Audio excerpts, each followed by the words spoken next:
अपनी पार्टी के उम्मीदवारों के समर्थन में मुझे सुनने के लिए यहाँ भारी संख्या में आप लोग इकट्ठा हुए हैं, तो उसके लिए मैं आप सभी लोगों का हार्दिक दिल से आभार प्रकट करती हूँ। वैसे आप लोगों को ये मालूम है कि हमारी पार्टी कांग्रेस, बीजेपी व अन्य किसी भी विरोधी पार्टी तथा गठबंधन आदि के साथ मिलकर नहीं, बल्कि अकेले ही अपने पार्टी के बलबूते पर पूरी तैयारी व दमदारी के साथ ये चुनाव लड़ रही है। इसके साथ ही हमने टिकट बंटवारे के मामले में भी सर्व समाज के लोगों को बीएसपी में जुड़ने की तादाद को ध्यान में रखकर फिर उसी अनुपात में ही उन्हें उचित भागीदारी दे दी है, जिनको कामयाब बनाने के लिए पार्टी के लोग पूरे जी जान से लगे हैं। हालांकि आज आपकी यहाँ इकट्ठा हुई अपार भीड़ व भीड़ के जबरदस्त जोश को भी देखकर अब मुझे भी ये काफी हद तक भरोसा हो गया है कि आप लोग इस चुनाव में यहाँ अपने प्रदेश से अपनी पार्टी का बेहतर रिजल्ट जरूर लाएंगे। इसके लिए अब मैं आप लोगों का ध्यान कुछ जरूरी बातों की तरफ दिलाना चाहती हूँ, और इस संबंध में विशेषकर मैं कांग्रेस, बीजेपी व इनके अन्य सभी सहयोगी दलों के बारे में ये कहना चाहूंगी कि आजादी के बाद शुरू में केंद्र व देश के अधिकांश राज्यों में भी ज्यादातर सत्ता यहाँ कांग्रेस पार्टी के ही हाथों में केंद्रित रही है, किंतु इनकी खासकर दलित, आदिवासी व पिछड़ा वर्ग विरोधी तथा अन्य और मामलों में भी रही गलत नीतियों व गलत कार्य प्रणाली आदि की वजह से ही फिर इस पार्टी को केंद्र व काफी राज्यों की भी सत्ता से बाहर होना पड़ा है, तथा यही स्थिति इनकी सहयोगी पार्टियों की भी बनी रही है। इससे जिस कारण ही फिर हमें बीएसपी को बनाने की जरूरत पड़ी। इस संबंध में मैं आप लोगों को ये कहना चाहूंगी कि अंग्रेजों के जाने के बाद आजाद भारत में जब केंद्र में कांग्रेस पार्टी के नेतृत्व में सरकार बनी, तो उस समय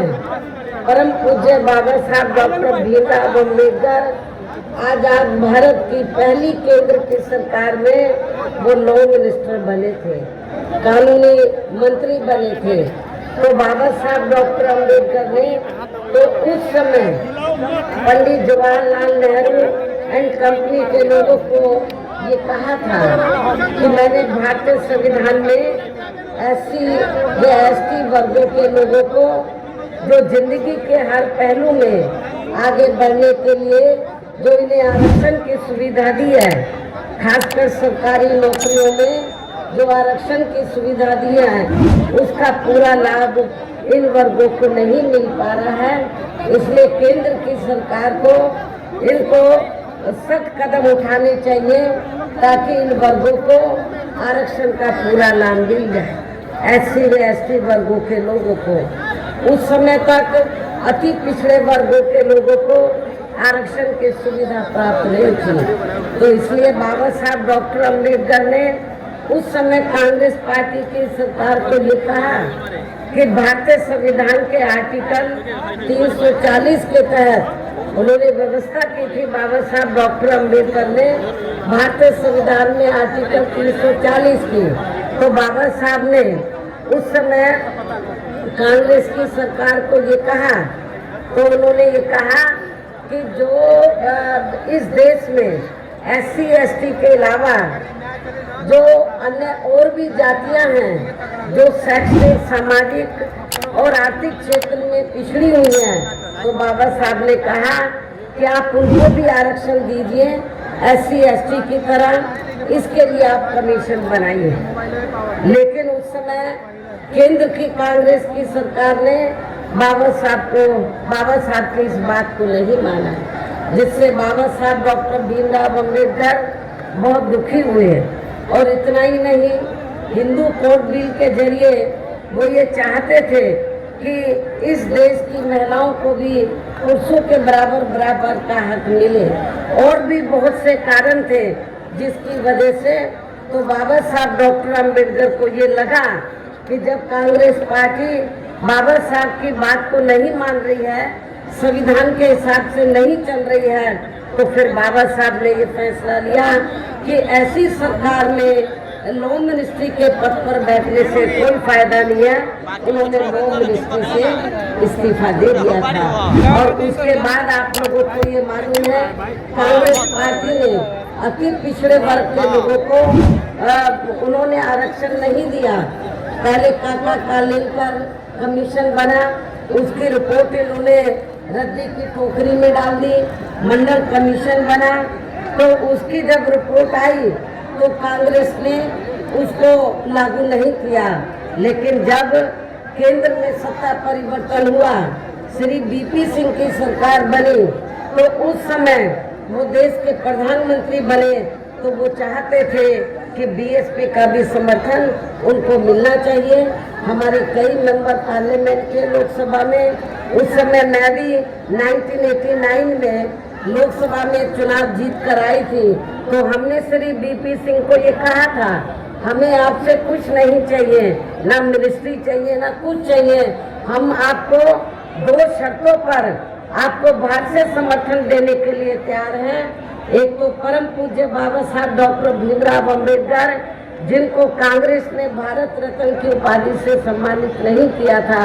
उनको सम्मानित किया जाए। दूसरा, मंडल कमीशन की रिपोर्ट को लागू किया जाए। हमारी इन दोनों शर्तों को श्री BP सिंह की सरकार ने मान लिया और उस समय फिर बाबा साहब को भारत रत्न की उपाधि से सम्मानित किया गया और मंडल कमीशन की रिपोर्ट को लागू किया गया। तो इस प्रकार से कहने का तात्पर्य ये है, आज चाहे कांग्रेस है, BJP है, सभी पार्टियां जो दलितों आदिवासियों के आरक्षण की बात कर रही हैं, पिछड़े वर्ग के आरक्षण की बात कर रही हैं, सही बात तो ये है कि ये सारी की सारी पार्टियां कांग्रेस, BJP एंड कंपनी के लोग नहीं चाहते हैं कि इन वर्गों के लोगों को भारतीय संविधान के मुताबिक आगे बढ़ने का मौका मिले। ये तो जो थोड़ा घना लाभ मिल रहा है BSP की वजह से मिल रहा है, और यदि BSP नहीं बनती तो अब तक ये रिजर्वेशन भी खत्म कर दिया जाता। BSP के बनने के कारण ये दबाव में आकर थोड़ा घना ये आरक्षण दे रहे हैं। और अब पिछले काफी वर्षों से आपको मालूम है, जब कांग्रेस ने भारतीय संविधान के हिसाब से अपनी जिम्मेवारी को नहीं निभाया, बाबा साहब को लॉ मिनिस्ट्री से इस्तीफा देना पड़ा और फिर हमें BSP बनाने की जरूरत पड़ी। आगे चलकर फिर हमें BSP बनाने की जरूरत पड़ी। और इतना ही नहीं, कांग्रेस की दोगली नीति की वजह से, कथनी और करनी में अंतर होने की वजह से कांग्रेस केंद्र और ज्यादातर राज्यों की सत्ता से बाहर हो गई और अब पिछले काफी वर्षों से BJP एवं इनके सहयोगी दल केंद्र में अधिकांश राज्यों की भी सत्ता में काबिज हो गए हैं। साथ ही इनकी भी, यानी कि BJP की भी ज्यादातर जातिवादी, पूंजीवादी, संकीर्ण, सांप्रदायिक व द्वेषपूर्ण नीतियों एवं कार्य प्रणाली आदि से तथा इनकी कथनी व करने में भी काफी अंतर होने की वजह से ऐसा लगता है कि इस बार ये पार्टी भी, यानी कि भारतीय जनता पार्टी भी केंद्र की सत्ता में आसानी से वापस आने वाली नहीं है। बशर्ते यदि ये चुनाव इस बार फ्री एंड फेयर होता है तथा आम चर्चा के मुताबिक वोटिंग मशीनों में भी कोई गड़बड़ी आदि नहीं की जाती है। और वैसे भी इस बार चुनाव में इनकी कोई भी पुरानी एवं नई चल रही नाटकबाजी, जुमलेबाजी व गारंटी आदि काम में आने वाली नहीं है, क्योंकि अब देश की जनता काफी हद तक इस बात को समझ चुकी है कि इनकी पार्टी ने अब तक देश के विशेषकर गरीबों, कमजोर तबकों, मध्यम वर्गीय एवं अन्य मेहनतकश लोगों को जो इन्हें अच्छे दिन दिखाने के असंख्य प्रलोभन भरे वायदे किए हैं तथा अनेकों हवाई व कागजी गारंटी आदि भी दी है, तो उनका जमीनी हकीकत में अभी तक भी इन्होंने लगभग 1/4 हिस्सा भी कार्य पूरा नहीं किया है, बल्कि इसके स्थान पर इनका ज्यादातर समय व ताकत भी यहाँ इनके अपने चहेते रहे बड़े बड़े पूंजीपतियों एवं धन्ना सेठों को ही ज्यादा से ज्यादा मालामाल व धनवान आदि बनाने में तथा इन्हें हर स्तर पर छूट देने व बचाने में ही लगी रही है। इनके अधिकांश आर्थिक सहयोग से ही ये पार्टी व अन्य पार्टियां भी अपना संगठन चलाती हैं तथा चुनाव आदि भी लड़ाती हैं, जिसका काफी कुछ खुलासा बॉन्ड की आई रिपोर्ट से भी हो जाता है। इस संबंध में वैसे आप लोगों को ये मालूम है कि अभी कुछ दिन पहले माननीय सुप्रीम कोर्ट ने बॉन्ड के बारे में ये खुलासा किया और अखबारों में भी ये खबर छपी कि इस देश में तो कांग्रेस, बीजेपी, अन्य जो और भी विरोधी पार्टियां हैं बीएसपी को छोड़कर, ये जो पार्टियां हैं इन्होंने बॉन्ड के जरिए इस देश के बड़े बड़े पूंजीपतियों व धन्ना सेठों से अपनी पार्टी के संगठन को चलाने के लिए व चुनाव आदि लड़ाने के लिए अरबों खरबों रुपया इन्होंने लिया है। ये माननीय सुप्रीम कोर्ट की रिपोर्ट से ये खुलासा हुआ है, लेकिन आपको जानकर खुशी होगी कि पूरे देश में बहुजन समाज पार्टी ही अकेली एक ऐसी पार्टी है। उस रिपोर्ट से ये खुलासा हुआ कि बहुजन समाज पार्टी ही अकेली एक ऐसी पार्टी है जिसने अपनी पार्टी के संगठन को चलाने के लिए व चुनाव आदि लड़ाने के लिए किसी भी पूंजीपति से एक भी रुपया नहीं लिया, बल्कि हमारी पार्टी को हर साल बीएसपी की मेंबरशिप के जरिए व जन्मदिन के मौके पर थोड़ा थोड़ा धन इकट्ठा करके,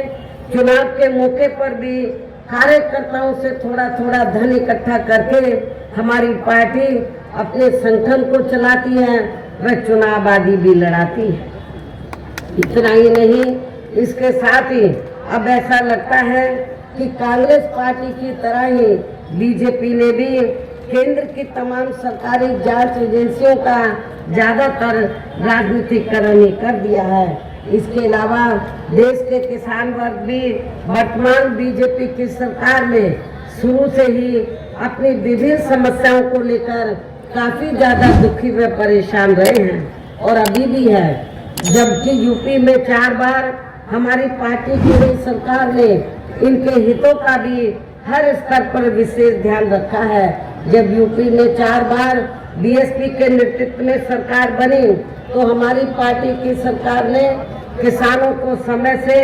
सस्ते साधन खेती करने के लिए उनको सस्ते साधन उपलब्ध कराए और उनकी फसल का भी हमारी सरकार ने किसानों को उचित दाम दिया है, समय से दिया है और उचित दाम दिया है। इतना ही नहीं, बल्कि केंद्र में पूर्व की रही कांग्रेसी सरकार की तरह ही वर्तमान भाजपा सरकार में भी इनकी जातिवादी, हीन, सांप्रदायिक एवं पूंजीवादी सोच व नीतियों के चलते ही पूरे देश में सर्व समाज में से खासकर गरीबों, दलितों, आदिवासियों, पिछड़े वर्गों, मुस्लिम एवं अन्य धार्मिक अल्पसंख्यक समाज के लोगों का भी पूर्ण रूप से विकास व उत्थान आदि नहीं हो सका है। और इस संदर्भ में वैसे आप लोगों को ये मालूम है कि पूरे देश में यहाँ दलितों, आदिवासियों एवं अन्य पिछड़े वर्गों का सरकारी नौकरियों में वर्षों से अधूरा पड़ा आरक्षण का कोटा भी अभी तक पूरा नहीं भरा गया है। विशेषकर एससी व एसटी वर्गों के सरकारी कर्मचारियों का पदोन्नति में आरक्षण तो अब काफी हद तक प्रभावहीन ही बना दिया गया है। साथ ही केंद्र व राज्यों में भी विरोधी पार्टियों की रही सरकारों ने इन सभी वर्गों को प्राइवेट सेक्टर में आरक्षण दिए जाने की व्यवस्था किए बिना ही इनकी सरकारों के ज्यादातर सरकारी कार्य अब प्राइवेट सेक्टर के जरिए ही इनके बड़े बड़े पूंजीपतियों व धन्ना सेठों आदि को ही दिए जाने के कारण अब इनको पूरे देश में आरक्षण का बहुत कम ही लाभ मिल पा रहा है। इसी प्रकार इनका अन्य और मामलों में भी शोषण व उत्पीड़न आदि होना अभी तक भी बंद नहीं हुआ है। इनके साथ साथ मुस्लिम व अन्य धार्मिक अल्पसंख्यक समाज के लोगों की भी हालत हर स्तर पर यह काफी ज्यादा खराब व दयनीय बनी हुई है, जिसका काफी कुछ खुलासा सच्चर कमेटी की रिपोर्ट में भी किया गया है। इतना ही नहीं बल्कि पिछले कुछ वर्षों से केंद्र व अधिकांश राज्यों में भी बीजेपी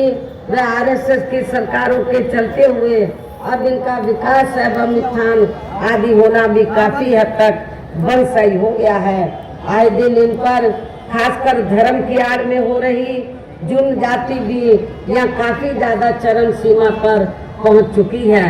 इसके साथ साथ अपर कास्ट समाज में से विशेषकर गरीब लोगों की भी हालत हमें कोई खास अच्छी नजर नहीं आती है। इनकी गलत कृषि नीतियों के कारण किसान वर्ग भी आए दिन आंदोलित ही रहता है। साथ ही इनके गलत आर्थिक नीतियों की वजह से देश की अर्थव्यवस्था पर भी इसका काफी बुरा प्रभाव पड़ा है, जिससे यह विशेषकर छोटे एवं मध्यम वर्गीय व्यापारी वर्ग भी काफी ज्यादा दुखी व परेशान है। और अब केंद्र में पूर्व की रही सरकारों की तरह ही वर्तमान भाजपा सरकार में भी यह पूरे देश में गरीबी, बेरोजगारी एवं महंगाई आदि भी लगातार काफी ज्यादा बढ़ रही है। देश में हर स्तर पर फैला भ्रष्टाचार भी कम नहीं हुआ है। ऐसे में अब आप लोगों को देश में हो रहे लोकसभा चुनाव में कांग्रेस, बीजेपी व इनकी सहयोगी पार्टियों को भी केंद्र की सत्ता में आने से जरूर रोकना है, जिनकी गलत नीतियों व गलत कार्य प्रणाली आदि को आप लोग काफी हद तक आजमा भी चुके हैं। और अब ये विरोधी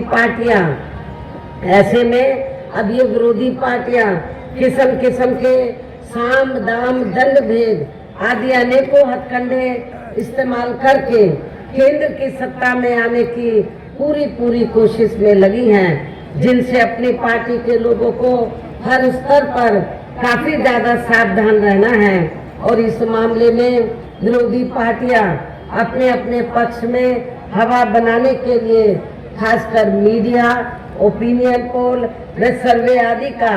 जो बड़े पैमाने पर इस्तेमाल कर रही हैं, तो उनसे अपनी पार्टी के लोगों को बिल्कुल भी गुमराह नहीं होना है। इसके साथ ही विरोधी पार्टियों के विभिन्न रूपों में जारी किए गए इनके हवाई व प्रलोभन भरे चुनावी घोषणा पत्रों एवं वायदों आदि के बहकावे में भी अपनी पार्टी के लोगों को कतई नहीं आना है, जिन्हें ये पार्टियां चुनाव खत्म होने के बाद ज्यादातर अमल में नहीं लाती हैं। और अब जिन पर से देश की जनता का अधिकांश विश्वास ही उठ गया है। और यही खास वजह है कि हमारी पार्टी किसी भी चुनाव में अपनी पार्टी का कोई भी चुनावी घोषणा पत्र आदि जारी नहीं करती है। वैसे भी हमारी पार्टी किसी भी मामले में कहने में बहुत कम बल्कि कार्य करके दिखाने में ही ज्यादा विश्वास रखती है। और इस बात का सबसे बड़ा सबूत ये है कि उत्तर प्रदेश में 4 बार हमारी पार्टी के नेतृत्व में रही सरकार ने चुनाव में पार्टी के बिना जारी किए गए घोषणा पत्र के ही प्रदेश में आम जनहित में काफी कुछ ऐतिहासिक कार्य करके दिखाए हैं, जिनके अब देश में अधिकांश पार्टियों की सरकारें काफी नकल भी कर रही हैं। जबकि इस मामले में हमारी पार्टी का ये कहना है कि यदि इन पार्टियों के स्थान पर केंद्र में हमें अपनी पार्टी की सरकार बनाने का मौका मिलता है तो तब फिर हमारी पार्टी की बनी सरकार केंद्र में यहाँ अब तक की रही सभी विरोधी पार्टियों की सरकारों की तरह केवल हवाई व कागजी कार्य आदि नहीं करेगी, बल्कि उत्तर प्रदेश की तरह ही जमीनी हकीकत में ठोस कार्य करके दिखाएगी। और इस संदर्भ में खासकर मैं ये कहना चाहूंगी, केंद्र द्वारा देश में पिछले कुछ समय से अति गरीब परिवारों को अस्थायी तौर पर फ्री में जो थोड़ी सी खाद्य सामग्री दी जा रही है, तो उससे इनका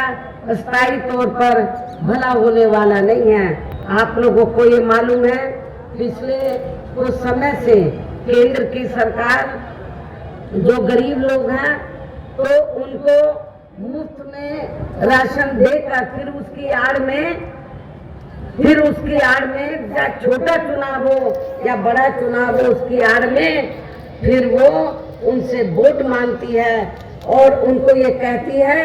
कि बीजेपी और आरएसएस ने आपको फ्री में राशन दिया, इसके एवज में आप बीजेपी को वोट दीजिए, जिसमें रत्ती भर भी सच्चाई नहीं है, जिसमें तिल भर भी सच्चाई नहीं है। और इस संबंध में मैं आप लोगों को ये बताना चाहती हूँ कि पूरे देश में जो गरीब लोगों को फ्री में थोड़ा राशन दिया जा रहा है, तो ये बीजेपी आरएसएस की देन नहीं है, बल्कि पूरे देश में जो जनता टैक्स के जरिए केंद्र की सरकार को पैसा देती है, उस पैसे से ये फ्री में राशन आपको दिया जा रहा है। तो इसमें बीजेपी और आरएसएस की कोई मेहरबानी नहीं है, ये आप लोगों का ही अपना पैसा है। इसलिए आप लोगों को इनके बहकावे में बिल्कुल नहीं आना है। आप लोग अपना नमक खा रहे हैं, बीजेपी और आरएसएस का नमक नहीं खा रहे हैं। आप टैक्स से पैसा भारत सरकार के पास जो देते हैं, उससे आप लोगों को थोड़ा घना ये फ्री में राशन देते हैं। तो इसके भी बहकावे में आप लोगों को आकर अपना वोट बीजेपी को नहीं देना है। और वैसे भी इनकी ये यानी कि जो गरीब लोग हैं, इनकी ये जटिल समस्या देश में हर हाथ को काम देने से ही केवल दूर हो सकती है, जिसकी तरफ हमारी पार्टी की बनी सरकार विशेष ध्यान देगी। साथ ही देश में पिछले काफी वर्षों से आए दिन बढ़ रही गरीबी, बेरोजगारी व महंगाई आदि से भी जनता बहुत ज्यादा दुखी है, जिसे भी आर्थिक नीतियों में तब्दीली करके जरूर दूर किया जाएगा। धर्म की भी आड़ में पिछले कुछ वर्षों से खासकर मुस्लिम समाज के लोगों का द्वेष की भावना से जो इनका काफी ज्यादा शोषण व उत्पीड़न आदि किया जा रहा है, तो उसे भी जरूर रोका जाएगा। कहने का तात्पर्य ये है कि देश में इस समय हो रहे लोकसभा चुनाव में विरोधी पार्टियों के जारी किए गए उनके हवाई व प्रलोभन भरे चुनावी घोषणा पत्रों आदि के बहकावे में अब यहाँ खासकर देश के अति गरीबों, मजदूरों, बेरोजगारों एवं अन्य जरूरतमंद लोगों को बिल्कुल भी नहीं आना है। और अब इन्हें ऐसे सभी विरोधी पार्टियों को केंद्र की सत्ता में आने से जरूर रोकना है, जिनकी कथनी व करनी में काफी अंतर रहा है तथा जिन्हें ये लोग बरसों से आजमा भी चुके हैं। ऐसे में मेरा यही कहना है कि आप लोगों को अपने खुद के व अपने प्रदेश एवं देश के भी हित में अपने वोटों को या कांग्रेस, बीजेपी व अन्य विरोधी पार्टियों को न देकर केवल अपनी एकमात्र हितैषी पार्टी बहुजन समाज पार्टी को ही देना है। जो ये पार्टी उत्तर प्रदेश की तरह ही केंद्र में भी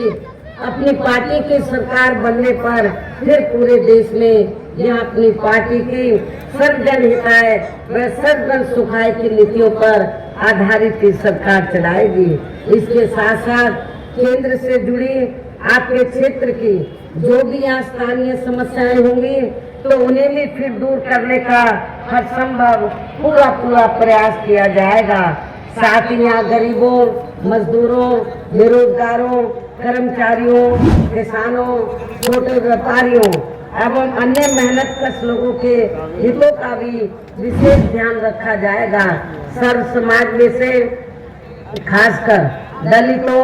आदिवासियों, पिछड़े वर्गों, मुस्लिम व अन्य धार्मिक अल्पसंख्यक समाज के लोगों के विकास व उत्थान के साथ साथ हर स्तर पर इनकी सुरक्षा आदि के लिए भी प्रभावी व ठोस कदम उठाए जाएंगे और तभी फिर यहाँ वास्तव में अपने देश के महान संतों, गुरुओं व महापुरुषों में भी विशेषकर महात्मा ज्योतिबा फूले, श्री छत्रपति शाहू जी महाराज, श्री नारायण गुरु, बाबा साहब डॉक्टर भीमराव अंबेडकर एवं मान्यवर श्री कांशीराम जी आदि का अधूरा सपना जरूर साकार हो सकता है, जिनको यूपी में हमारी पार्टी की रही सरकार द्वारा हर स्तर पर पूरा आदर सम्मान दिया गया है। इन्हीं खास बातों के साथ ही अब मेरा पार्टी व मूवमेंट के हित में यही कहना है कि हमारी पार्टी ने आपके बिहार प्रदेश में जिनको भी लोकसभा के लिए चुनाव के मैदान में उतारा है, जो और उनमें से कुछ प्रत्याशी यहाँ के सामने मंच पर भी मौजूद हैं, तो उन्हें आपको जरूर कामयाब बनाना है, जिसके लिए यहाँ पार्टी के केंद्रीय व स्टेट के कोऑर्डिनेटर तथा स्टेट की पूरी कमेटी व यहाँ के अन्य सभी स्तर के छोटे बड़े पदाधिकारी एवं कार्यकर्तागण आदि पूरे जी जान से लगे हैं। और अब अंत में मेरा यही कहना है कि आप लोगों को वोट पड़ने वाले दिन यहाँ अपनी पार्टी के सभी लोकसभा उम्मीदवारों को आपके क्षेत्र के, क्योंकि बक्सर में ये प्रोग्राम हो रहा है, तो आपके इस क्षेत्र के खास तौर से बक्सर लोकसभा की सीट से हमने श्री अनिल कुमार चौधरी को चुनाव के मैदान में उतारा है, जो अति पिछड़े वर्ग से ताल्लुक रखते हैं और पूरे बहुत ही सामाजिक हैं। और आपके क्षेत्र को मैं विश्वास दिलाना चाहती हूँ, आप लोगों ने यदि इनको जिताकर भेज दिया तो आपके क्षेत्र को जरूर ये विकसित करने के लिए पार्लियामेंट में आवाज उठाएंगे। आपके अपने ऐसे मिशनरी साथी श्री अनिल कुमार चौधरी को हमने यहाँ बक्सर लोकसभा की सीट से हमने चुनाव के मैदान में उतारा है। इसके साथ ही सासाराम सुरक्षित लोकसभा की सीट है, यहाँ से हमने श्री संतोष कुमार को मैदान में चुनाव के मैदान में उतारा है। काराकाट लोकसभा की सीट से हमने श्री धीरज कुमार सिंह को हमने अपना प्रत्याशी बनाया है। इस प्रकार से तो आपके ये बक्सर में जो पार्टी की विशाल चुनावी जनसभा हो रही है, रैली हो रही है, ये इसमें खास तौर से हमारे 3 लोकसभा के जनता इधर आई है, बक्सर की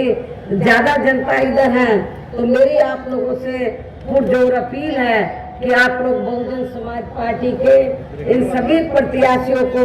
बीएसपी का जो चुनाव चिन्ह हाथी है, हाथी चुनाव चिन्ह के सामने वाले बटन को दबाकर इनको भारी वोटों के अंतर से जरूर कामयाब बनाना है, इनको पार्लियामेंट में जिताकर जरूर भेजना है। इस खास अपील के साथ ही अब मैं अपनी बात यही समाप्त करती हूँ। जय भीम, जय भारत।